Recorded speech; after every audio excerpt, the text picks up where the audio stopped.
Welcome back, everybody, to another edition of Hurricane U.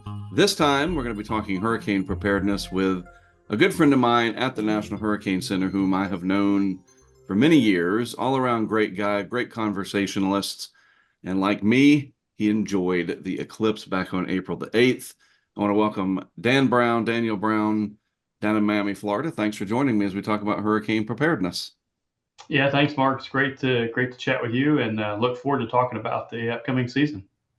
Certainly. So, what's your title down there? It has changed over the years, and I can't remember if you are I think you're a state graduate, NC State, or am I completely off on that one?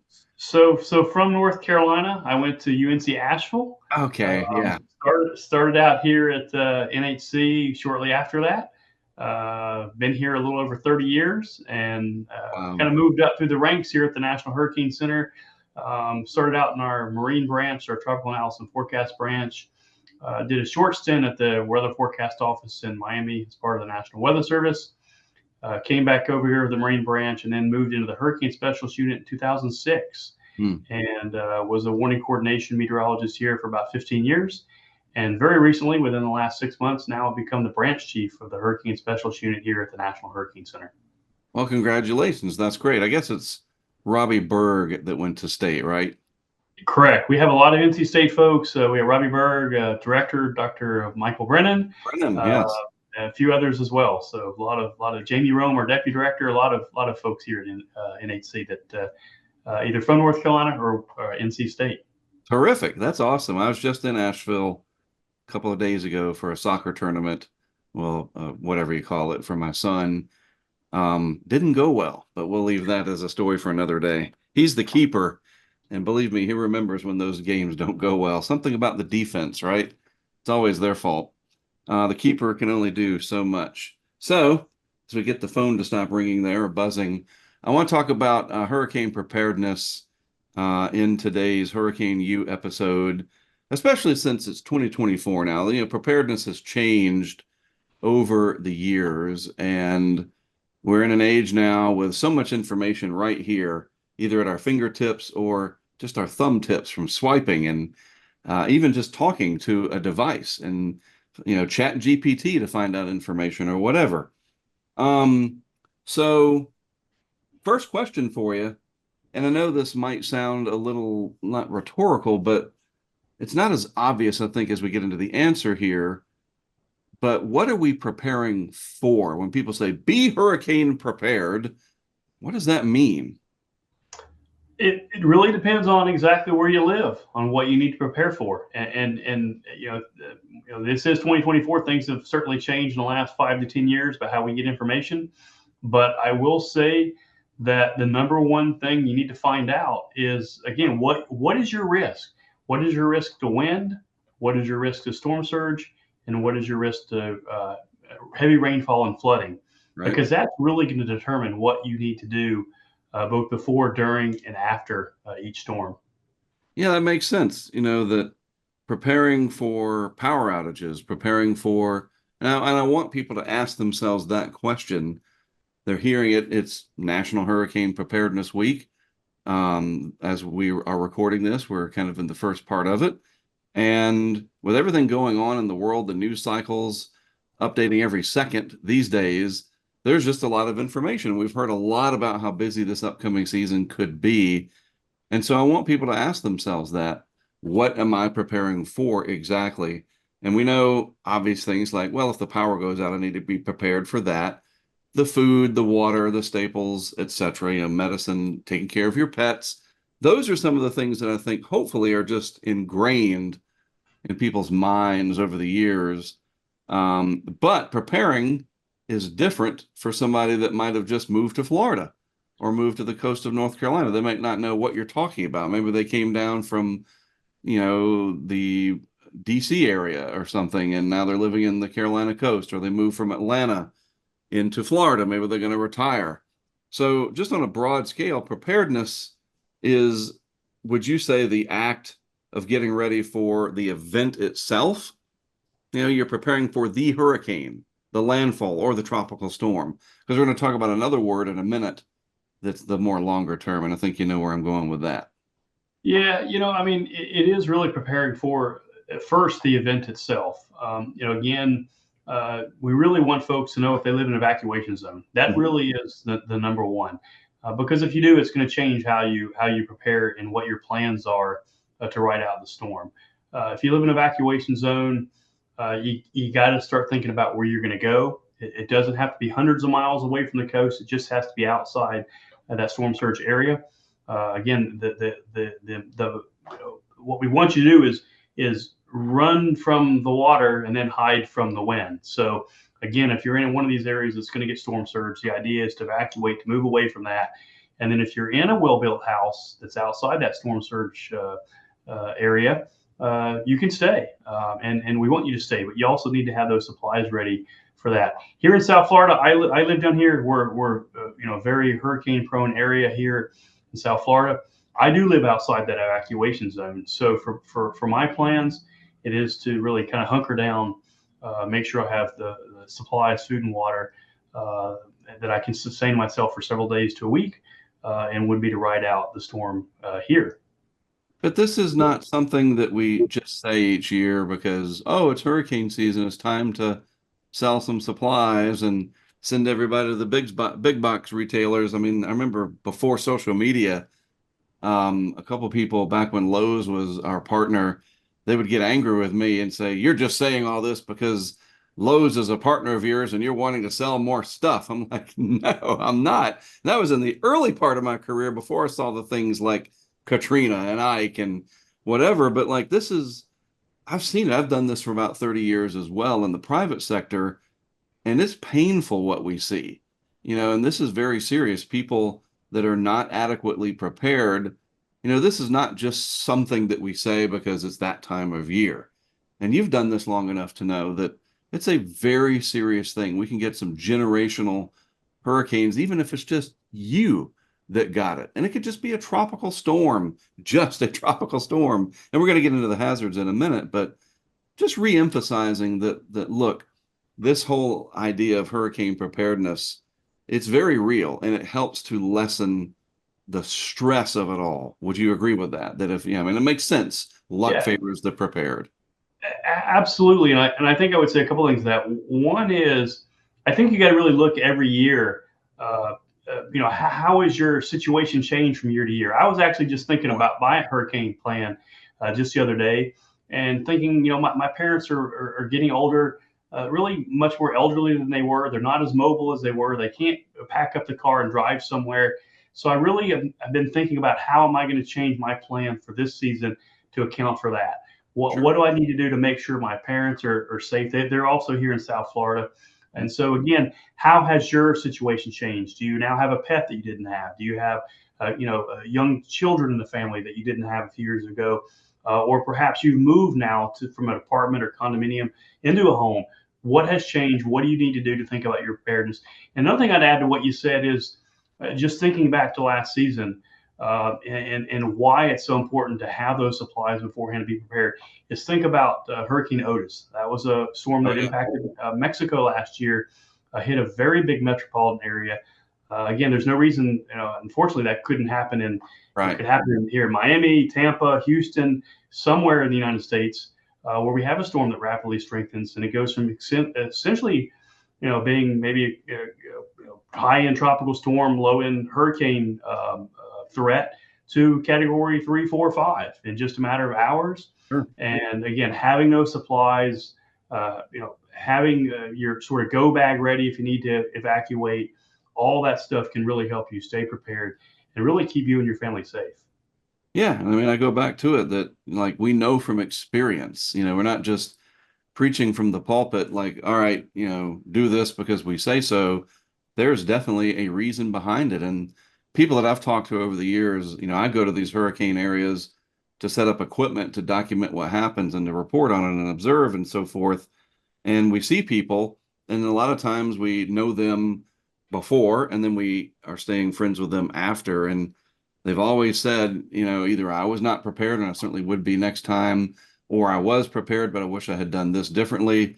And I like to think of it, and I mentioned this a lot in my updates, that weather is, I think, one area in our lives where I encourage people to be selfish. how will this impact me? And then let it grow from there. Be the weather geek, be the weather weenie. That's fine. There's no shame in that. Do it and be knowledgeable and then spread that knowledge to others. But it's definitely a personal responsibility. You don't want to just wait around. And I talk about it often too, that look, there are different economic situations for people, and preparedness is not the same for people in a lower income and education level versus people that are very wealthy with higher education levels in different neighborhoods. It is different. But the common thing is preparedness is important for that short term, hopefully, aspect of when a hurricane is coming, tropical storm, tropical cyclone, we'll just give it the basic definition, but certainly hurricanes and especially major hurricanes. All right, so let's kind of juxtapose preparedness, and this is a whole other topic that could probably go on for a couple of hours. This next word, mitigation. I heard that first in 1995, right as I graduated college, and it was one of the first things that I learned from different emergency managers that I was working with, and just trying to learn stuff as fast as I could. I wanted to be a hurricane expert overnight. Well, it takes many years to do that, and you have to be in a few. But as I was trying to soak up all that knowledge, they said one of the big things is this new, in our world, concept of mitigation. It wasn't new, like somebody came up with it in 95, but it wasn't being talked about much. Mitigate. I was like, you mean like sue somebody? And they said, no, that's litigate. Oh, well, what's mitigation? And they said, well, it's basically the cornerstone of emergency management. So Dan, we have preparedness. Well, how about mitigation? Yeah, first before we get into mitigation, I'd actually go back a little bit to what you were saying and think about, how do we get folks to think about a culture of preparedness? And I think that starts with each individual. And I think when you talk about different income levels, I think if we are responsible and again, make sure we have our supplies, be prepared, have your plans ready. Is then if you're yourself ready, you can then help your friends and neighbors get ready, and others that maybe aren't as fortunate as you are, to help get those supplies and make them prepared as well. So I think we have to first start with kind of this culture of preparedness that we really need to all work toward. But you're right, mitigation is a key to that. The more we can do to make our homes, our businesses more resilient, the faster we're going to get back up and running afterwards. It's again, huge economic hits when we have businesses that stay down for days. But again, there's simple things we can do. A lot of it's not super costly, but Right. there's simple things that we can do. Making sure your home is secure. Again, bringing in, things that might fly around, for what become projectiles. Again, you can save damage from your home or your neighbor's home by bringing in, lawn furniture, other things that may be out in the yard. Window covering, it can be extremely costly, and you can also do it much cheaper with plywood and straps. So again, there's the range there, but I would suggest that if you live in an area especially near the coast, that has potential to get strong winds, is have those window coverings. Think about that today. Some of it is costly. I will say that some of it is costly, Sure. but if you look into it and look around, there are lower cost ways to ensure you are doing the right things to help, again, as we said, mitigate potential risk and damage. Would you say that preparedness is more, in simple terms, the part where we want to keep you alive? Let's just get you to survive the storm and do so as comfortably as possible. And then mitigation is sort of the longer term, lessening the effects of any disasters. You remember Project Impact, it was building disaster resistant communities. And now we have something through the Weather Service. What is that program called? I forget. It's like community. I'd have to look it up, but we have something. There's Weather Ready Nation. Weather Ready Nation. Thank you. Thank Yes. you. But Project Impact back in the late 90s through the early 2000s was to build disaster resistant communities. And I like what you said, and we'll just touch upon this until we move on to the next topic here. With preparedness, again, it's very serious. I want to keep emphasizing that. It is something that can really, really help. It helps with the stress. And as Dan said, once you're ready, it's almost like, I think you almost have a responsibility, especially if you've been through hurricanes or you lived in a hurricane prone area for a long enough time to have gone through it. we do have social media, so use that. Create a group, make a little video, TikTok, Instagram, whatever. Do one of those videos where they're always sitting in a car. I never understood that. People film themselves in a car. Is that because it's the most quiet area? I don't know. Maybe it is. But, it sounds silly, but do a preparedness video. Say, okay, I have done this, I have done that, and get people talking about it. That we react to stuff. We're really good at reacting, aren't we? We react with our thumbs, with all kinds of likes and dislikes, thumbs ups, thumbs downs, hearts, sad faces, whatever. Let's start reacting proactively. Okay, let's. They don't have a proactive way to do stuff on social media because it hasn't happened yet. I get it, but you're right. We have to have a culture where we think. Yeah, and preparedness. It takes time. Believe me, we're all busy, Right. but it takes time. It takes you to, again, think about what you need. Perhaps even write out some of your plans. Communication plan with your family in case people are separated, and also it often does take money. And so, I don't like to go spend money on things that I don't feel I'm going to get a good use out of, say today. But it is, again, it is something that will save you in the long run. And also, again, talk to your neighbors. A lot of folks, we get in denial when it comes to hurricanes. We think, hey, it's not going to happen to me this year. But Right. if it does, be ready, because again, having those extra supplies, having perhaps put shutters on your house, let's say for example, might end up really saving you in the long run, Yeah. uh, making it worse. And I mean, talk to your friends and neighbors, go to your homeowners association meetings, and again, ask the Excellent. questions to the board. What are they doing for preparedness? What is your community doing? And encourage your friends and neighbors to do the same. Again, we're kind of all in this together, so the more we can do Absolutely. as a community for prepared, the better we're all going to get through this in the end. So along those lines, then, one thing that you can do that costs zero money, and it is the first step, is assessing your vulnerability. So I've got a question for you. I want to try to help people steer them in the right direction because I do get emails about this and comments on social often every hurricane season. You live in the coast and you've talked about knowing your evacuation zones because let's go ahead and settle this now. Most evacuations, some huge percent, close to 100%, are because of storm surge threat, right? Correct. Most. There's the Yep. wind part if you live in a home that's not going to necessarily handle it, but the mandatory evacuations are ordered because of storm surge. So let's settle that. All right. So how do I know? So what is a good way for people to take 5 minutes on their phone? And we all have 5 minutes every day in a certain room in the house, right? So instead of doom scrolling or entertainment scrolling, looking for the next great cat video, just using your device, there's a ton of information on there. Where could people start? Just on their smartphone. Yeah, I mean, really, it is to find your local emergency management agency. It's Hmm? often with your county government. And if you go on their website, you're most likely going to find hurricane evacuation maps or Hmm? even a tool to be able to enter your address to tell you what evacuation zone you're in. I know the folks at flash.org. Actually, I don't know the exact website, but I know they do have county by county information about where to find evacuation zones. So Great. another great resource.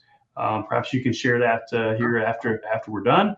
But that's another great resource to find your evacuation zone. That is the first piece. It Yeah, really is the first you got to piece to know. know what you need to do. And you can do that any day of the week. Sunny skies, sitting by the pool, or at your kid's soccer practice. Right. You can pull out your phone and search that and have that information handy. You need to. Again, it sounds, well, it's almost hurricane season. I hear this every year. Gosh, you have to trust us. Both of us have been in this long enough that I'm telling you from the heart, it really does make a difference. It's made a difference in my family's lives because I'm in Wilmington, North Carolina, and I might be Mr. HurricaneTrack or whatever, but I get affected too. There is no force. I hate it. I dread it. And people don't believe me. Oh, come on. You're just saying that. You would love a hurricane there. Nope. I know what they do. And it really does make a difference. So find it out. Find out, should I stay or should I go? And from the county perspective. Now, the choice of whether or not you actually go, that ultimately comes down to you generally, and we understand that, but it's there. So, and then look, most of these counties, if not all of them, the emergency management office or the county itself will have a public information officer and their own social media. Ask them, hey, I'm Sally. I just moved to Pinellas County from New Jersey and have no idea of where to find evacuation information. Can you help me? Generally, you folks in the government love when people ask a very straightforward help me question, right? Like, do it. Yeah. Yeah, correct. Some of the 411s out there, you could probably call the 411 and probably ask that question, and they'll point you right to where you need to go. It's So there, folks. use those resources that are there. Yes, you're Absolutely. paying for it with your tax dollars. Use it or lose it. All right. So you assess your risk to mainly storm surge flooding, but you also need to think about them in a flood zone for rainfall, freshwater flooding. So let's just kind of talk about real quick, again, along the lines of what are we preparing for? Generally, I've looked at it and we've known that there are four main hazards from tropical cyclones. I know what they are, but how about you describe them for us? Let's start from the top. Sure. The easiest way I remember them is use the word swift. So it's surge. Uh, W is the wind, and then Mhm. the I and the F is inland flooding, and then the T is for tornadoes. So that's the easiest way I can remember them Perfect. using that acronym is SWIFT. And again, as you mentioned, the primary thing we want you to know is if you're in a storm surge zone, but also if you live in an area that typically floods when there's heavy rainfall, you also may want to consider leaving that area yourself. A lot of Mhm. these storms bring in copious amounts of rainfall. You look at Harvey in the Houston area, 60 inches of rain Yeah. over the course of several days. And again, the flooding rainfall can be deadly, can be devastating. And so we want to make sure you are safe from that as well. And you also have to think about that not just along the coast, but Right. even hundreds of miles inland. You get up into the southern part of the Appalachians, Yeah. where it's very mountainous.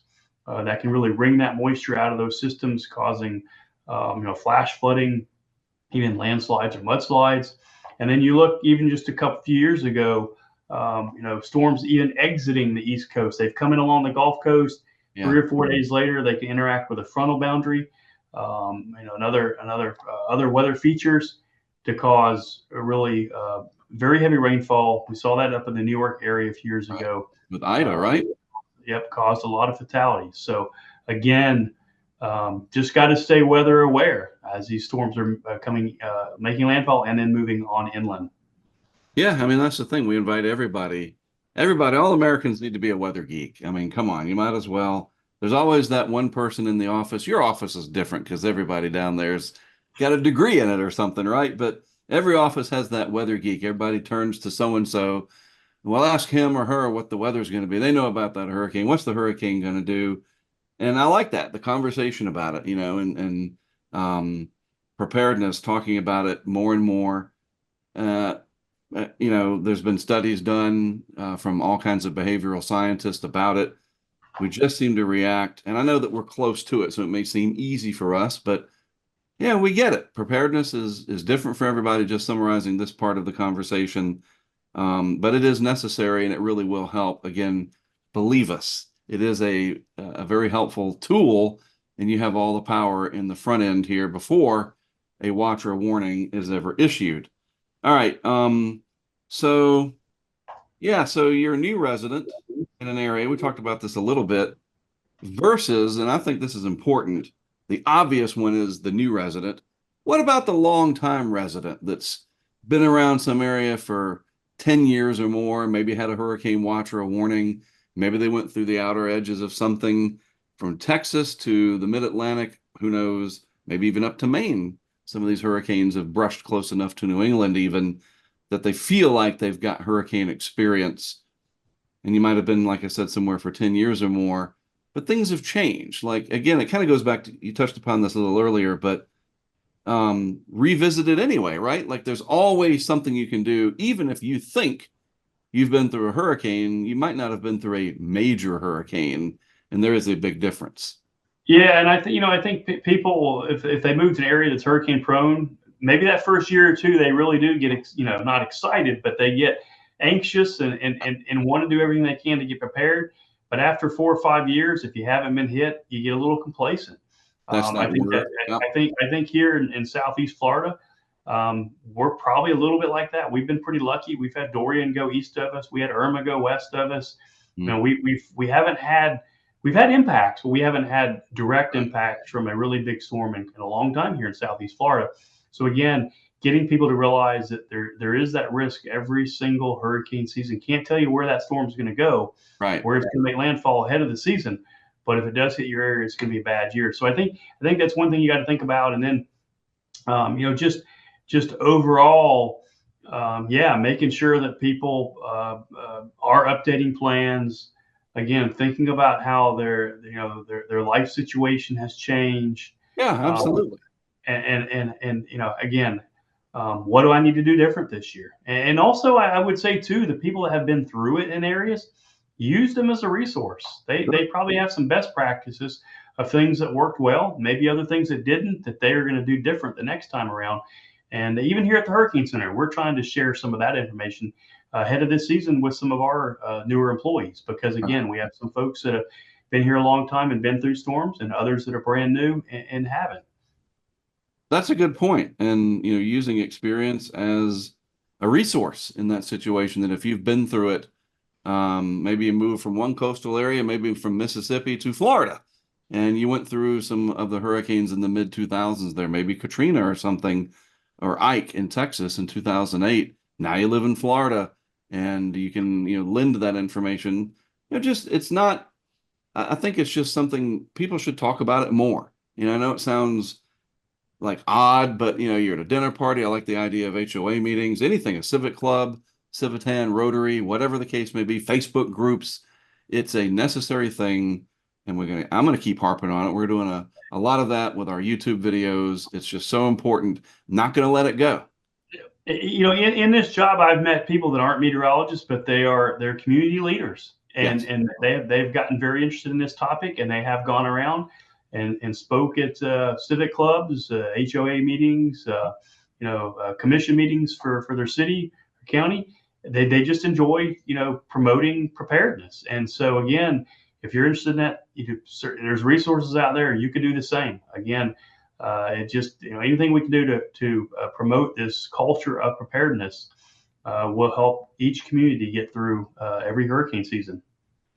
That's reminds me, speaking of civic clubs, in each city of our country, you have a weather forecast office somewhere nearby. It might not be necessarily next door, but oftentimes you can invite, if you're a Civitan or a Rotary or Lions Club, all HOA, whoever, you can invite one of the forecasters to come out. It might be the warning coordination meteorologist.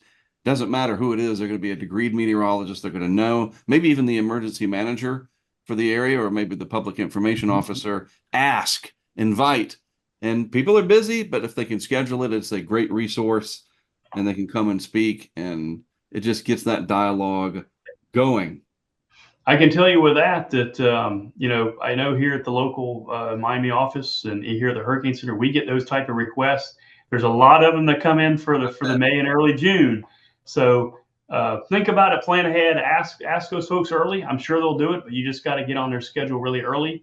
And then also, sometimes it's not a bad idea to be also thinking about this as we get into sort of that late July and early August time period. Sometimes the season doesn't start out super busy, but there's still that opportunity, if you haven't done those preparations yet, to still do them before we get to the peak of the season or replenish supply. So it's really, I like to, again, hit the preparedness this time of year in that May, early June, but also start to re-hit it as we get into August, because that's when it's really important. That's true. That's true. You never know. We have a season where it starts early and stays busy the whole time, or like '04, where we didn't really get anything going until Alex at the end of July. And then we basically had a 6-week hurricane season that was very devastating. Along the lines of preparedness as a topic and a noun, if you will, a concept, is there anything that you all at the National Hurricane Center because you have meetings, there's conferences, there's the National Hurricane Conference, there's interdepartmental conferences, university, level, whatever. There's a lot of talk about it. Is there anything that sort of comes up here in 2024 as we're really severely lacking this that we have observed when it comes to our national preparedness? Is there anything that we can really put our finger on? I don't know if there's any one item that's lacking. I think we're always trying to, from the NHC perspective, always trying to make some improvements to our products and services. Looking at models that we're using, ensuring readiness from our own staff, and not just personal readiness, but also Right. readiness for the hurricane season itself. Making sure our computers and software, everything's ready to go. And then also, even with our reconnaissance aircraft that fly Yeah. in the storm, making sure those folks are ready. So there's a lot of things that go on really in that kind of March, April, May time period to make sure that we're ready for the season, but also preaching this preparedness angle like we're doing here today. Well, products, let's talk about that. So, National Hurricane Center, when I was growing up, was a fairly basic website. There were a few products that we really latched on to, some of my colleagues and I, in those early days. And there were a few graphics. Now it is just robust. It is fantastic.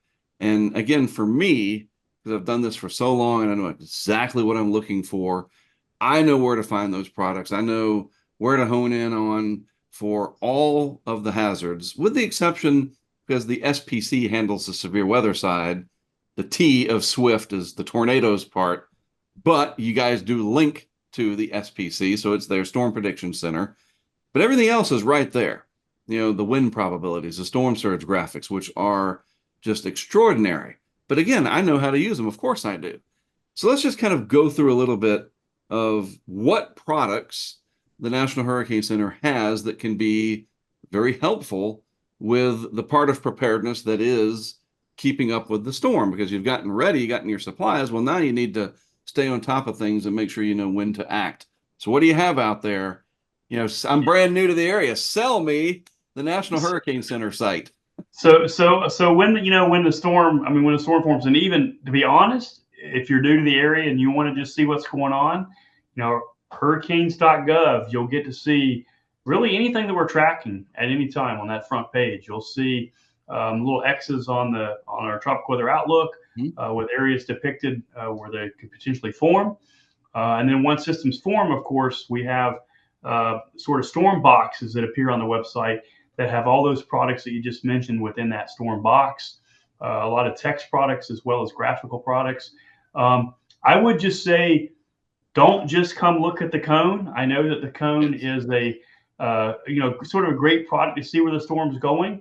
And starting this year, by about middle of August, we hope to have an experimental version of the cone. It's actually going to include both the coastal, but also those inland watches and warnings for tropical storm and hurricane force winds that we put out. So again, you'll be able to see a little bit more of what your wind risk is on that cone graphic once that experimental graphic is available. But there's other graphics too that provide you what is your risk of tropical storm or hurricane force winds. You mentioned the storm surge products; those are really helpful to really kind of pinpoint what you should be preparing for. How much storm surge could you get at your home? There's graphics that kind of paint more of a general picture of what the storm surge amounts could be. We have storm surge watches and warnings, and a graphic that also, if you're in one of those storm surge warnings, we really want you to be listening to your local officials, and if they're telling you to evacuate, to please do so. A couple other products, that public advisory, it's kind of long and a lot of text in there. Longer. But if you go to that hey, we're trying to solve that a little bit this year. So if you go to that hazard section, you'll see it broken down by the wind threat, storm surge, and the various amounts. But we're also going to put some links in those hazard sections that's going to link you back to some of the graphics on the webpage that we haven't done before. That's a great idea. So we're trying to do that this year. And one other, use the tropical cyclone discussion. I know sometimes it can be a little technical, a lot of jargon, but if you want to really understand what the Get in confidence your is in a head. Right. forecast, you want to get in a forecaster head, Yep. come to that product, read that product. There's key messages at the bottom that really summarize what those key takeaways are from that advisory. And one thing I'll just add here too is starting the well, we've always provided the tropical weather outlook and the public advisory in Spanish for the Atlantic Basin. Right. Those were translated by folks at the San Juan National Weather Service office. They've done that for years, but starting this year, we're going to start using some AI techniques to translate. They were actually trained last season to make sure that they're high enough quality, and so but this year we're actually going to be translating all of our text products for the Atlantic and for the first time ever for the East Pacific Basin. So any Spanish speakers in in your area, someone that again not as well versed in English, they can certainly get the same information now in Spanish this hurricane season. That's amazing. There will be the day not too far in the future where I can cut a hurricane outlook and discussion, and then I can feed it through an AI model and it'll spit it out where I sound like a native Spanish speaker or Portuguese or whatever the case may be, French. It'll happen. I mean, that's coming, and that could be very, very helpful for those that are, I mean, I know just a little bit, but that's amazing, and that's a great job. I love the hazards affecting land. A lot of times I will go to that part because I'm about the impacts. What are those impacts going to be? Where I'm going to go to set up this equipment. And then I focus on storm surge because that is, certainly the potential of deadliest hazard. What about rainfall, though? I think, and I want to talk about this too. I feel like over the course of my lifetime, anything I've ever seen and heard about hurricanes, it's featured wind and waves, and that's the visual. That's the, like if we went out on the street and asked people from Miami over to Brownsville and up to, Bar Harbor, Maine, when I say hurricane, what comes to mind? You would get a variable slew of answers, I'm sure. Probably some of them we wouldn't want to air as people have some strong opinions, but you filter it all out. And I would think that most people are going to think the wind, the pictures of blowing palm trees and waves that are spraying through the air, that wind, because after all, it is a hurricane when the wind reaches 64 knots or whatever, right? 74 miles per hour. But, and we know storm surge is a key element in all this, but I just feel like rain, like hail and severe weather, that's a whole other thing, just kind of gets left out of the public process. And yet we're still losing people in their cars. We're still building in these massive floodplain areas that get eventually hit by these flooding rains. And Florence just a few years ago, 6 years ago now, it's more than a few now, wow, in 2018 was devastating for North Carolina. But Matthew, 2 years before that, was also devastating for North Carolina. Like these flood events, I just feel like rain's not getting the attention it deserves. And so how do people follow that on the Hurricane Center site and sort of make that? So there's two parts here. I want to make it more, important for people to follow, but then how do they? Yeah. So, well, first of all, we should be thinking about rainfall when it comes to hurricanes. In fact, in the last decade, rainfall has caused more fatalities than any other hazard. So it is right now the deadliest hazard. Storm surge, it does have the potential to be a very large loss of life. We saw that back in Ian in Southwest Florida, 41 fatalities from that event. So on any given day, storm surge can certainly kill a lot of people, but it really is rainfall that is killing the most number. And again, it's because it's a few here and a few there, and almost every storm there are rainfall fatalities as it makes landfall. So again, it needs to be on the forefront of our minds when a hurricane's making landfall. We do leverage here at the Hurricane Center. We leverage the expertise of the folks at the Weather Prediction Center to make those rainfall forecasts. They're actually making rainfall forecasts every day of the year, 365 days of the year. So they really are the experts. They get to, just like we get to concentrate on the track intensity of hurricanes, they get to concentrate on heavy rainfall across the U.S. And so they're producing, there's probabilistic, and there's also what we call deterministic, where it's basically saying, hey, this is what's most likely to happen, forecast for rainfall, how much rain is going to fall. but they also have a graphic called the excessive rainfall outlook. And that one is one that it should be just like the Storm Prediction Center outlook Right. and even the Hurricane Center's tropical weather outlook.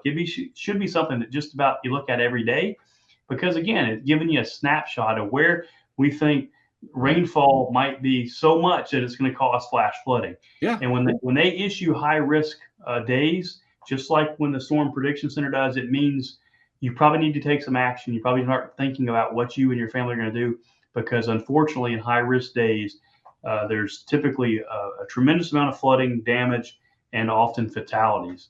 So those graphics that I just mentioned are on the Hurricane Center webpage. We coordinate with them. They actually send us a rainfall statement that we put in that public advisory. That's coordinated between both the folks at the Weather Prediction Center, but also the National Water Center that's in Tuscaloosa, Alabama, who's trying to look at what the impacts of that rainfall may be. Right. And so that's a coordinated message that goes into our public advisory. And then there are those graphics, the quantitative precipitation forecast, we call it the QPF forecast, as well as that excessive rainfall outlook, are thumbnails on our webpage. Also new this year, we actually, late last year during potential tropical cyclone 22, we actually had the opportunity to test it and provide it. But there is an international desk up at the Weather Prediction Center that is going to be producing at least twice a day rainfall graphics for systems that are affecting international areas. Again, this is not a United States problem. Heavy rainfall and flooding causes fatalities elsewhere. Sure. And so starting this year, that graphic will also be on a website showing what the potential is for rainfall outside the U.S. Again, we are trying to highlight that rainfall potential as much as we can, because we do need to reduce the number of fatalities that are being caused by that.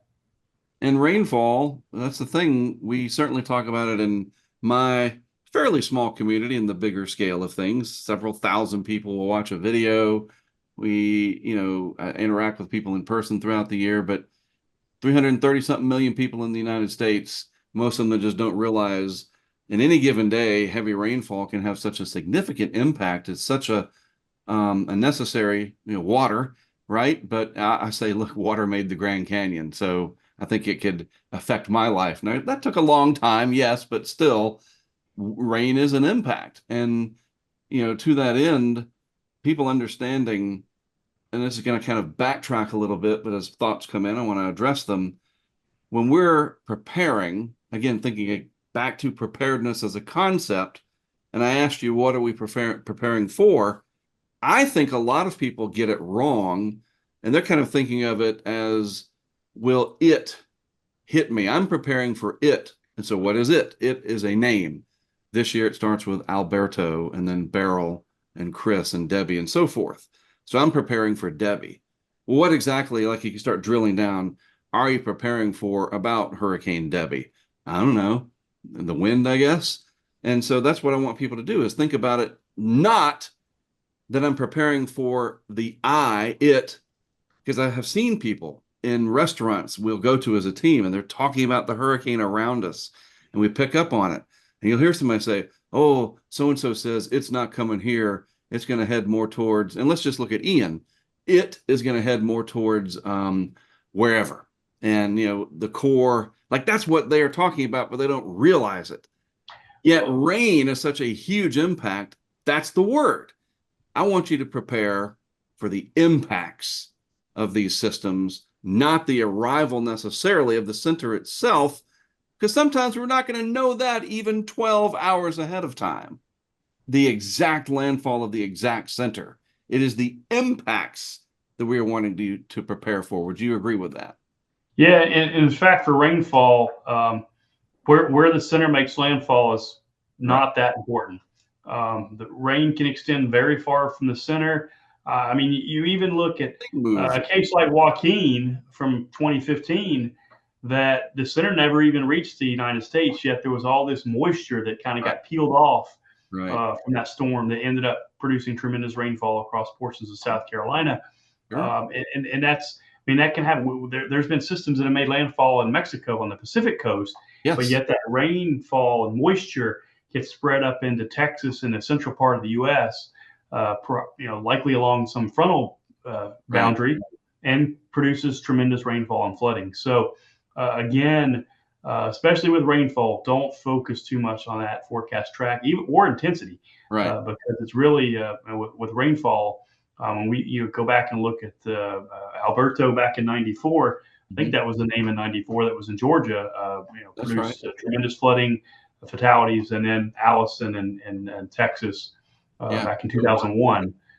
So again, both of those just tropical storms, and then even in that case, were just minimal tropical storms, but both produced devastating rainfall and flooding. Yeah, I tell people those are labels that we as humans have put on things, and that gives us a way to classify, and they have value, but at the end of the day, it is the impacts that we're talking about, and rainfall is such, I think, and just people just don't think about it as much clearly. And I think it's really something too that we have, with the exception of these situations like Ian, an anomaly, and then way before that, thank goodness, with Katrina in '05, the storm surge deaths have gone way down because there's been this amazing effort to inform people, educate people, and evacuate people, and it works. Generally speaking, even more than generally speaking, it's an overwhelming success. And I think that's the science and the behavioral science in coordination with a lot of different agencies that it works. Because if you just threw up your hands and said, you know what, do what you want, we're done. And I'm actually talking about that in a minute. I have a couple of questions that people have submitted, but far more people would die. So this effort does work. But rainfall, that's just we don't want any deaths. The damage can be repaired. Yes, it's taxing, but we got to keep you alive, and just understanding these impacts, and that rain is part of that. And you also need to prepare for it. There's a lot of different flood mitigation products that are out there, and following the advice of and the information coming from the National Hurricane Center all the way down to the local weather forecast office, which brings me sort of to my next topic. You've got your great information on the Hurricane Center site, and then I think one of the best sort of jewels there, the ones that are just free for the taking, are the hurricane local statements. Let's talk about that a little bit, and how that product, which is linked from your site, Dan's site, right? It'd be great if it was your site and you had Google ads on there, wouldn't it? The Hurricane Center site, that the hurricane local statement, what is that? How could it serve people? I think it's a great tool. Let's talk about it a little bit. The HLS. Yeah. So, when a hurricane is threatening, we at the Hurricane Center, we're really constantly talking with the local forecast offices. So there's offices all around your country. There's like 7 in the state of Florida. So again, those folks are really taking this big picture, 50,000-foot view that we're putting out in the forecast and our product, and distilling it down to what are those local impacts going to be. Exactly. And they do that through a text product called the Hurricane Local Statement, where they really are going to drill down and tell you about what all the watches and warnings, and not just a hurricane tropical storm, but storm surge, flood watches, flood warnings. Talk about all of that, and then again, they'll talk about what the impacts are for the area that they cover. There's also, basically hurricane threats and impacts graphics as well that they produce. Sure. They're really a graphical prediction, a depiction of that. Again, looking at what you should be preparing for wind, for storm surge, for heavy rainfall and tornadoes. Again, looking at that risk. And it is more of a risk-based product, where it is not using that one single track, but it's also taking into account some of the uncertainty, again, to help you make sure you're prepared. Well, the tools are there, is my point. And, we can tell people all day long what's out there. Ultimately, it's up to you. But, believe me, the tools are there. And I try to point them out in my YouTube videos. I'll say, look, go here, check this out, read this, read that. A lot of those local products are, even if it's a template, there's stuff in there that are written by the people that live in your community. It's not all coming from Washington, D.C., from the Weather Prediction Center or whatever. These local statements are local, and they are based on local information, local creeks, rivers, experience, past history, you name it. And that can be very, very helpful. So please, take advantage of that, folks. The hurricane local statement, they're always in red, and it'll have different weather offices of the areas that are affected, the WFOs as we call them. And I say it's free for the taking. It's there. And everything you need to know is just right there. And I realize, all right, Mark, you've done this long enough that it's easy for you. We're all busy. We don't have hurricane experience. Well, again, that's why we're doing a video like this. Trust us, it's there. One thing I would add, Mark, here too, is that to for folks to really realize the importance of this is to really look at, um, unfortunately, the death statistics from hurricanes in the past 50 years or so, and we've done that at the Hurricane Center. We've tried to continue to update that and release new studies, and while the numbers of fatalities from what we call the direct causes, these are causes from drowning in storm surge or a tree falls on someone, from wind, or someone drives their car into a flooded roadway. Those are direct fatalities that occurred because of either flooding, wind, storm surge. But while we've seen the numbers of direct fatalities actually decrease over the last several decades, we're seeing now as many fatalities that occur really during that, often during the recovery phase, Yeah. from things like improper use of generators, or heat exhaustion because they weren't taking care of themselves, or someone was using a power tool, perhaps a chainsaw. They have never used one to clear some brush or something that fell. And so we just have to make sure that we're staying very safe after the storm. And unfortunately, it's the older population. You're 8 times greater if you're over 60 to die from an indirect cause after a hurricane than someone that's young. So again, we got to make sure we're also talking to and taking care of our older population. Right. Make sure that they have food, water after a storm, and if they're also seeking help. So I just like to bring that up too, because You're right. Doing our tropical cyclone reports that I've written a lot of, Right. it is really awful to see how some of the fatalities occur after storms when we try to document those deaths. Yeah, it's an overwhelming event. And for people that have not been through one, believe us, it is. It is an overwhelming, stressful situation. And oftentimes it can change a community, and it takes a long time for stuff to go back to any semblance of normality. And it could be anything from a devastating storm surge driven event, primarily like Ian, but it also had a big rainfall component in Florida. And for North Carolina, Florence was some storm surge, especially in New Bern, where I grew up. But the big, story was rainfall. And it's, we name these hurricanes and they're legendary and they stay in history. I remember Camille was one of the ones that I grew up with, learning from that, the video that was put out from Civil Defense, A Lady Called Camille. Now it's on YouTube, but I saw it from Jay Barnes over at the North Carolina Aquarium. They would show it during Hurricane Awareness Week, and it just seemed like a Hollywood movie to a kid. Yet it was all real. The story was real. Gulfport and elsewhere that Camille devastated, even up into the Appalachians, right? And that carries through today. Katrina has hopefully inspired I know people in meteorology today because of Katrina. Twister did it for the storm chasing crowd probably in 96. I think Katrina launched a lot of new meteorologists, maybe even in tropical meteorology. So they do have a big impact on our lives in more ways than people will ever truly appreciate. The late, unbelievable, wonderful gentleman, Lou Fincher Award sitting right there that I was presented with at the National Tropical Weather Conference. He was all about that, the history, the legacy that these hurricanes leave. And, Hal Needham, Dr. Needham, studying storm surge, that this really is a serious thing.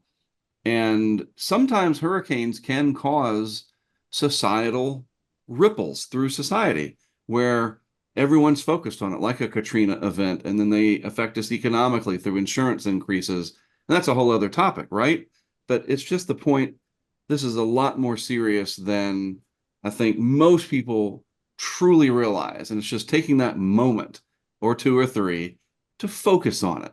Wherever you live, anywhere within the reach of these things, generally east of the Mississippi. Yeah, sometimes they go west of the Mississippi, far inland. Please, seriously, take it seriously. Now, before we let you go, I got a couple of folks that asked me some questions that I wanted to pose to you. This is from Karen, who lives in the inland areas of Central Florida, the Groveland area. Yeah, I mean, I ask myself this too once in a while. What keeps you motivated to continue to educate people with risk assessments for these storms? Do you ever feel like throwing up your hands and saying, you know what? I'm tired of warning you. There's all this blowback, and I'm adding to it a little bit. I know what she's getting at. Um, you know, I give up. And I know you can't, but like down deep, it's got to hurt that there's all this sort of anti-science and just people not paying attention. And you see the deaths, you see the damage, you see the suffering. You know, how do you keep going? What motivates you? For me, it really is trying to help people. I mean, it's honestly, it's as simple as that. As a meteorologist, I mean, I got into the field because I loved weather and loved, tracking storms. But it really is deep down to help people be prepared. Again, you got to do your part, though. I mean, we've talked about it all throughout this segment here. We got to get people to do their part too, and that is frustrating sometimes. But each and every hurricane season, we know there's new people moving into areas. We know we need to do things like the Hurricane Awareness Tour Right. to reach some of those folks. Try to leverage local media again to reach as many people as we can. Social media, again, trying to move the needle in a positive way to get people to do preparedness, take it seriously, and understand what they need to do. I think where that comes into play the most is sitting on the forecast desk the day before a storm is going to make landfall and Mhm. knowing that it is going to change people's lives and likely forever in some cases. Mhm. And, it can be kind of grave sometimes. And sitting there knowing that this storm is probably going to devastate an area Right. and really take years to decades for people to recover. And sometimes it's a lifetime for some people. Sure. And just to know that if they could take a few simple things, it'll likely greatly reduce the risk to their life and maybe their family and perhaps even their property. So. And to flip that around, you have had a positive impact on a lot of lives, and I know people tell you that, and that goes for all the forecasters there. You guys have literally saved lives and money. And I know money is we got to have the money, and the money, structures everything, all of that. On the materialistic side, you have made a difference, and the Hurricane Center's mission over the decades has made a difference. And I certainly understand where Karen's coming from in asking that, because it does seem like an unsolvable problem, because we keep getting bigger population wise, or building in the coast, and it just seems like a harder and harder problem to solve. But yeah, it does come from something deep within, that you don't give up, you don't mock people and just say to heck with it. There is that drive, because we do feel it. We do have empathy. We do have emotions. So I got another one. It's a technical question, and I like this. This is very interesting. This comes from David. It's about 45 miles inland from the Gulf of Mexico, and he said he's noticed that the NHC's wind speed probability maps kind of don't consider land, like it's hard for them to understand.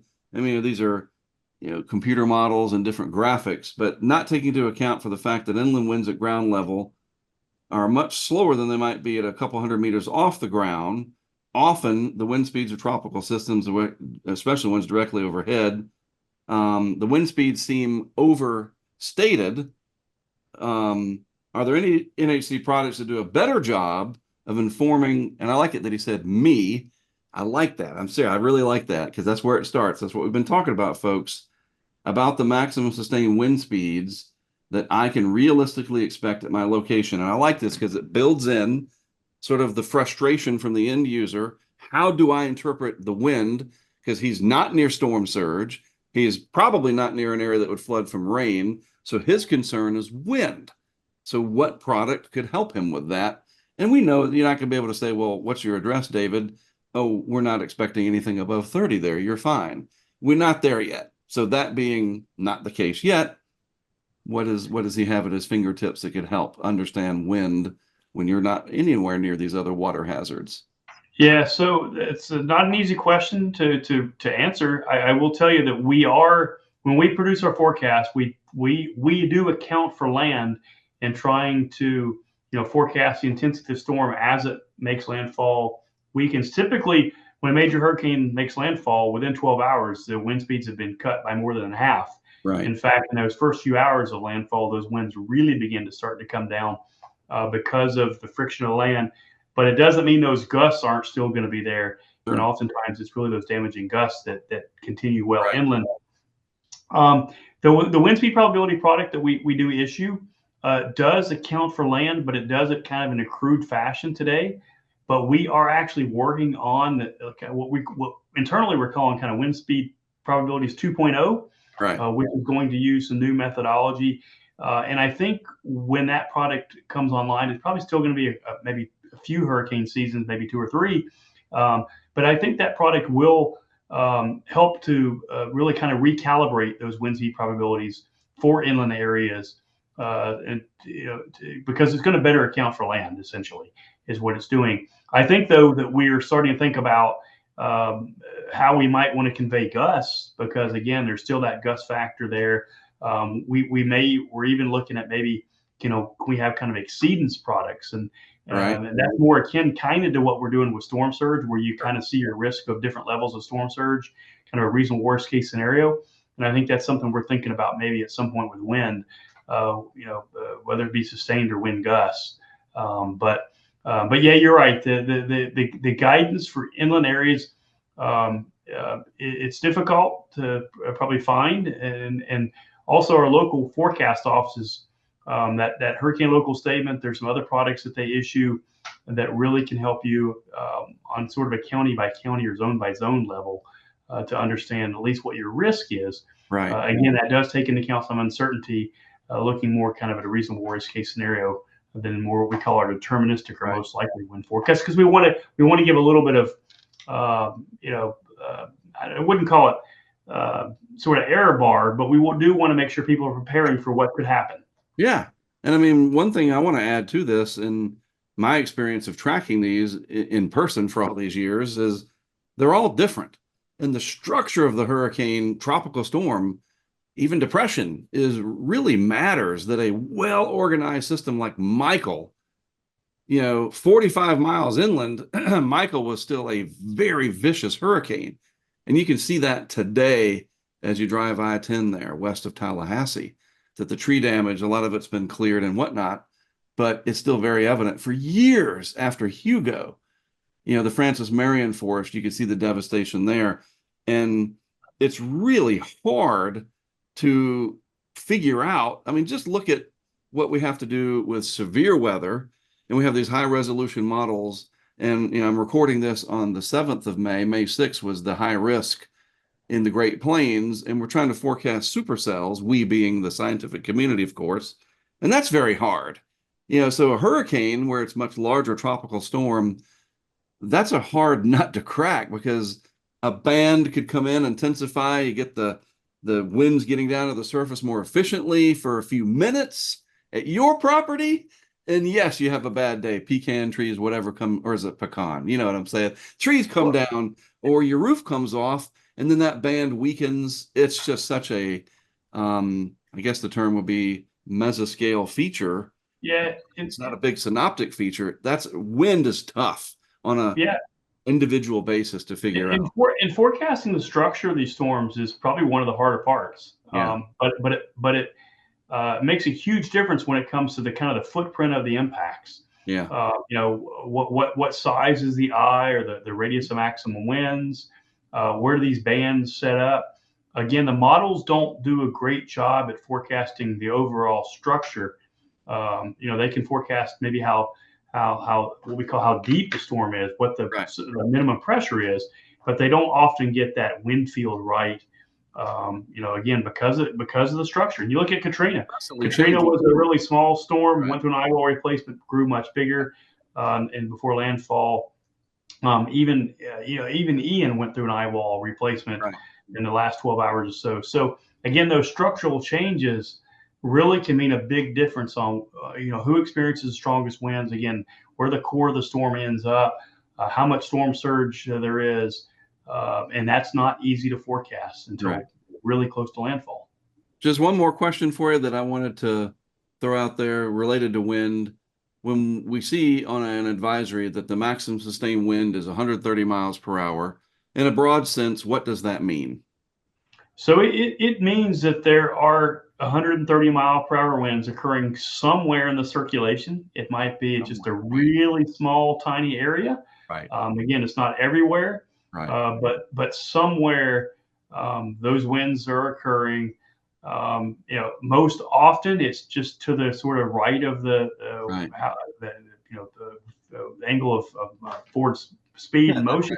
right. It's usually just sort of off to the right of that. But again, it is what we call it's at 10 meters as well, not quite at the surface. 10 meters is kind of the standard observing height. So it's a 10-meter 1 minute wind. The average wind over 1 minute is occurring somewhere in that circulation. And even that's complicated the way the planes measure it, and they're dropping dropsondes, and this is internal structure stuff. But one thing I like to tell people is don't necessarily focus on that one number. Just look at it as, that's a pretty strong wind event, period. And then what else is going to come with that? And just kind of, again, branch out from there, make it focused on you. Okay, how will that 130 miles per hour affect me? Okay, well, let's just go from there. Just a very fascinating, complicated subject. These hurricanes are going all the way back to settlement times. I think that's part of the draw for me, is that they have affected American history all the way to the beginning. And even before that, people had to deal with them that already lived here. And, once we did start coming over to the Americas and settling, and, Galveston by 1900 was devastating. And then all the way to the modern era, where I look at Sandy as sort of the first really big event of the social media era. And now we're in 2024, and there's just so much information, so much everything out there, like that movie, everything, whatever, all at once. I think it won an Academy Award. That's true. And now that you tell me AI will be used to help inform the public, with these advisories being translated, that is amazing. Anything that I didn't touch upon that you're like, oh, I want to make sure I mention this, or did we do a pretty good job of, and it is a broad brush. I mean, we spend literally a week sometimes doing this, folks, at various conferences with 2-hour segments and whatever. And, Dan and I have been talking here for a little over an hour. It's a very important subject. Is there anything that you would like to add? I think the only thing I might add here that we really didn't touch on, and it's kind of minor, but just for folks' awareness, is that so we issue our U.S. watches and warnings, the tropical storm hurricane watches and warnings.